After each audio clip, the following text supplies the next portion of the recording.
उठ के बैठो लाला, अरे तेरी रोई रही महतारी रे।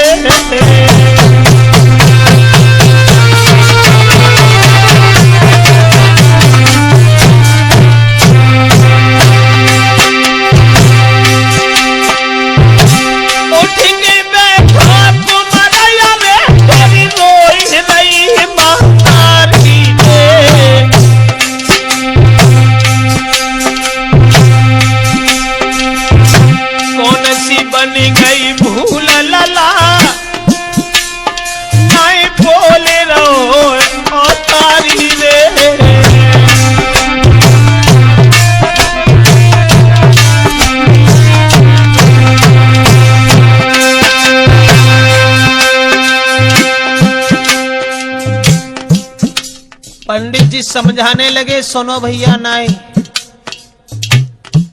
इधर तो महात्मा बैठे हैं बढ़ई के पास में, उधर वो लड़का साहूकार का जब गिर जाता है तो माँ अपने पुत्र को निहार करके बेहोशी के रूप में रोती है और चिल्लाती है।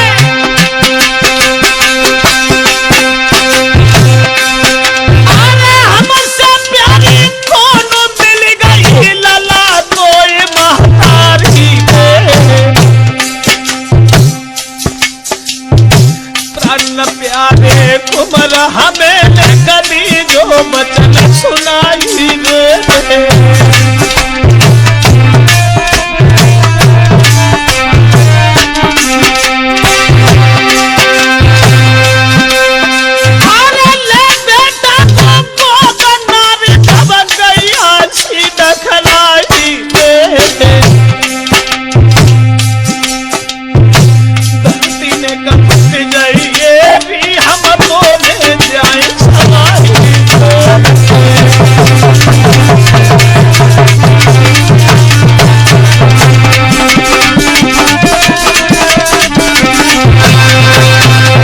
देखिए विधि का विधान, जिस समय इधर साहूकार की पत्नी अपने पुत्र को बेहोश निहार करके रोती है, चिल्लाती है, अकस्मात एक ने आकर के बताया, एक वैद्य जी यहाँ रहते हैं, उन्हें बुला करके ले आओ, वो देखेंगे और वो बताएंगे कि इस पुत्र को क्या दिक्कत है, क्या परेशानी है। जिस समय वैद्य जो थे नौकरों के कहने पर पहुंच गए, लड़का की नब्ज देखी, जवाब दिया लड़का बिल्कुल सही है, लेकिन हम ये कहना चाहेंगे तुम्हारे गांव में जो एक बढ़ई रहता है, आप एक काम कीजिए, उस बढ़ई को बुला करके ले आओ, और नहीं लाना है तो इस लड़का को उठा करके उस बढ़ई के पास ले जाओ, क्योंकि इस बच्चे की दवा मेरे पास नहीं बल्कि उस बढ़ई के पास है। इतने वचन सुनने के बाद सब परिवार के लोगों ने उस बच्चे को उठाया और ले करके उस बढ़ई के पास चले, और जब बढ़ई के पास पहुंचे तो दूर से जो दोनों महात्मा बैठे थे उन्होंने जब देखा, अरे संतन ने नजर घुमाई, राजकुमार सो पड़ो दिखाई,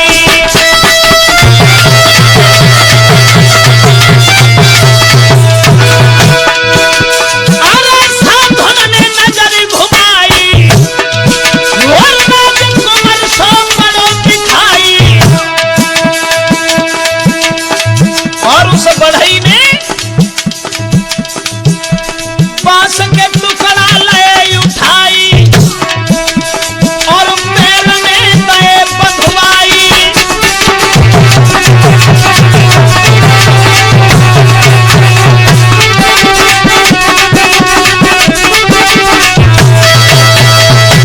दूर से महात्मा जो बैठे हुए थे उन्होंने जब देखा, वाह भाई वाह, ये बढ़ई बहुत सच बात कह रहा था कि हम बांस को इसीलिए फाड़ रहे हैं कि एक लड़का आ रहा होगा, उसकी टांग टूटी होगी, उसमें ये हम बांधेंगे, इसका मतलब है कि ये उस सेठ से भी आगे है, देखते रहे कि ये क्या करेगा।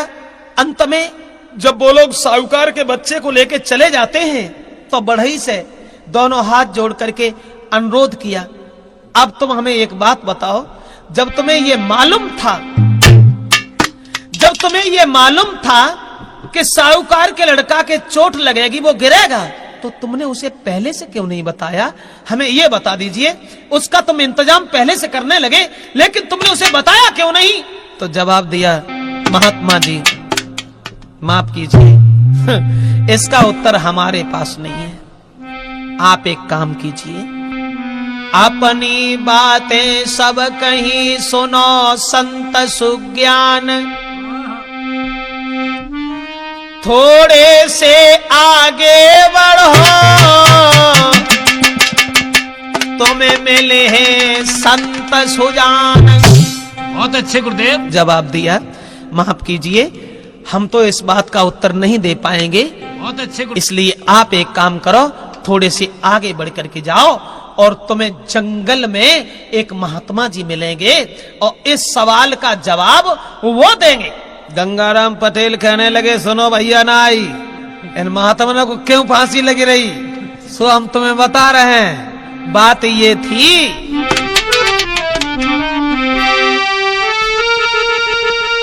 अरे संत बहु जब चलना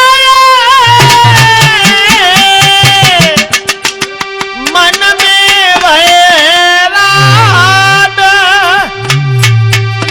अग्नि की भूले बिथा, अब दिल में बढ़े अरमान। दोनों महात्मा बढ़ई के पास से चल दिए कि हमारे सवाल का जवाब किसी तरीका से मिले। जब उसने ये कह दिया कि आगे बढ़ जाओ, तुम्हें एक महात्मा जी जंगल में मिलेंगे, इस सवाल का जवाब वो देंगे, तो धीरे धीरे संत जो थे, अरे दिल में चिंता लगी संत जी, बढ़ के चले अंगारी, हर लीला अपरंपार राह में तनिकन तरी सवारी।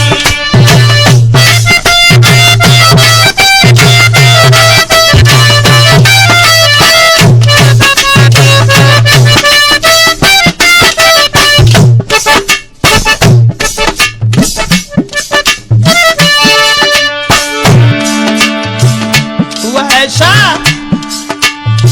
धीरे धीरे बढ़े अंगारी,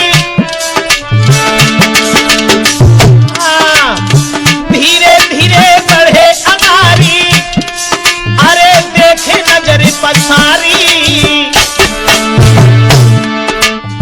कौन जगह किस जगह मिलेंगे संत हमें ब्रह्मचारी।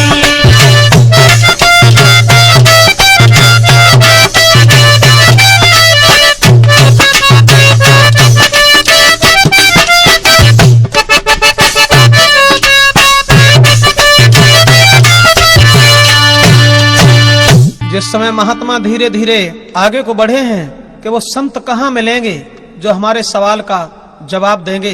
पहुंच गए जिस समय उस बनी में, तो देखा है कि एक महात्मा बैठे हैं, लेकिन एक लकड़ी का संदूक बना रहे हैं, एक बक्सा बना रहे हैं। तो दूर से उन्होंने देखा,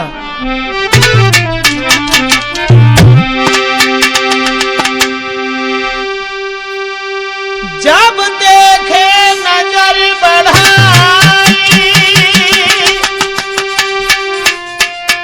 सुनो चितलाए सभी सुज्ञानी, तो गए संत के पास रे कर जोड़ी के बोले बानी।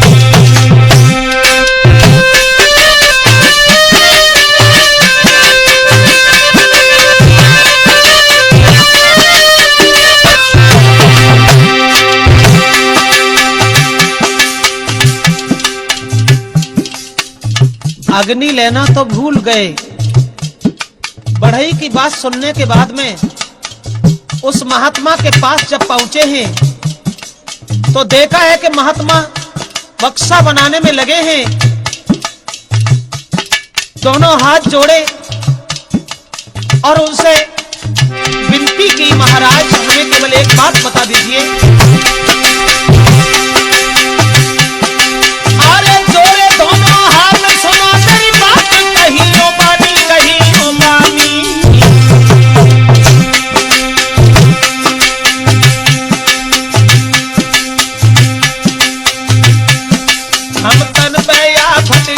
गाए गएगा तर गया तुझी झेली।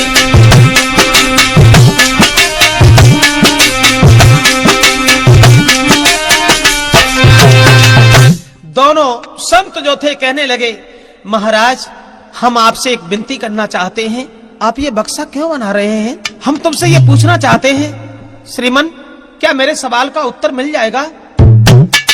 तो महात्मा जो लकड़ी का बक्सा बना रहे थे बोले, सुनो तुम्हें नहीं मालूम है ये बक्सा हम इसलिए बना रहे हैं जो राजा को राज दुलारो है भाई, दस है नागकारो है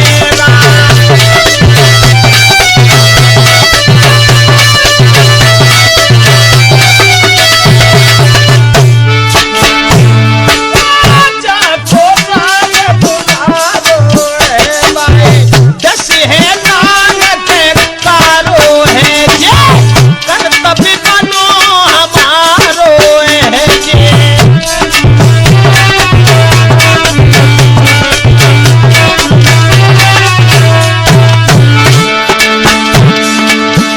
बोला है सन्यासी जय कर्तव्य बनो हमारो है, बदले सवाल तुम्हारो है जे।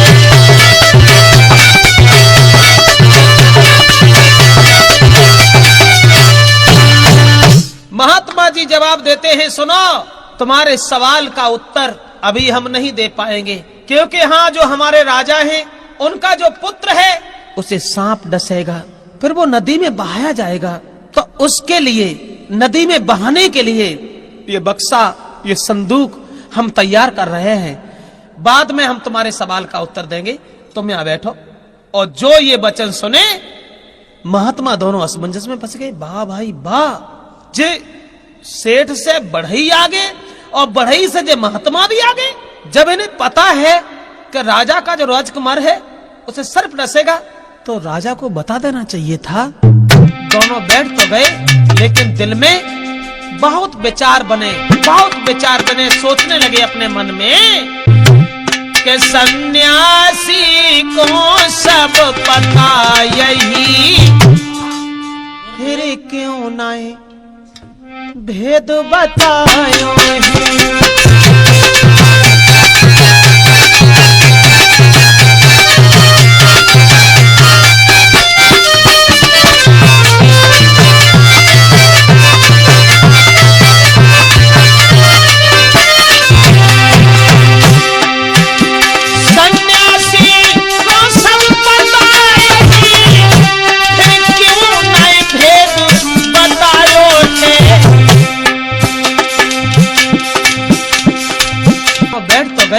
लेकिन दिल में बहुत विचार बने, सोचने लगे अपने मन में कि सन्यासी को सब पता यही, फिर क्यों नाए भेद बतायो है।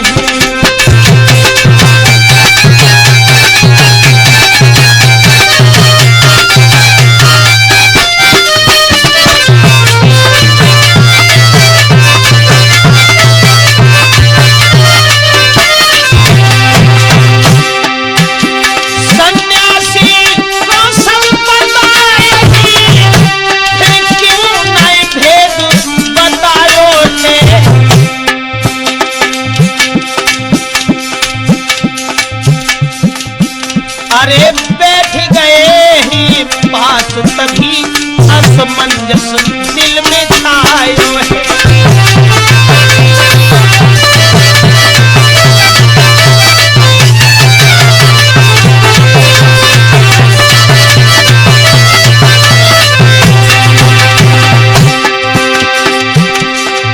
लेकिन उस महात्मा ने कोई बात नहीं सुनी,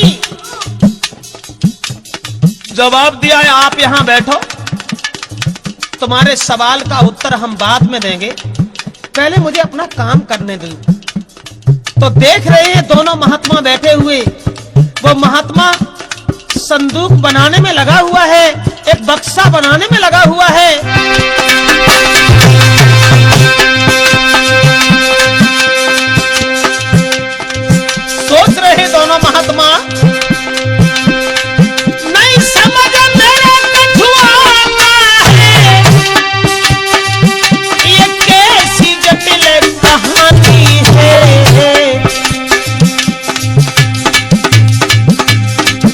यदि राजकुमार जो मरे भवन और रोवे राजा रानी।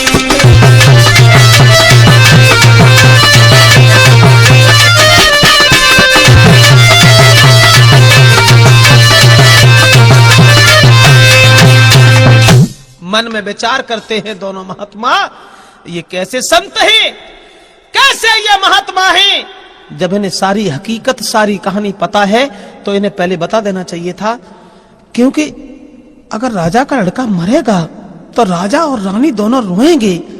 समझ में नहीं आ रहा ये सब क्या कहानी है, क्योंकि भागते भागते बहुत समय हो गया। तो गंगाराम पटेल कहते हैं, सुन भैया नाई, हुआ ऐसा कि वो दोनों बैठे रहे, तब तक इधर राजा का जो लड़का था, महात्मा इधर संदूक बनाने में लगे रहे, और वो लड़का जो था वो बाग में घूमने के लिए चला। जब घूमने के लिए चला है, देखिए विधि का विधान, परमेश्वर की गति।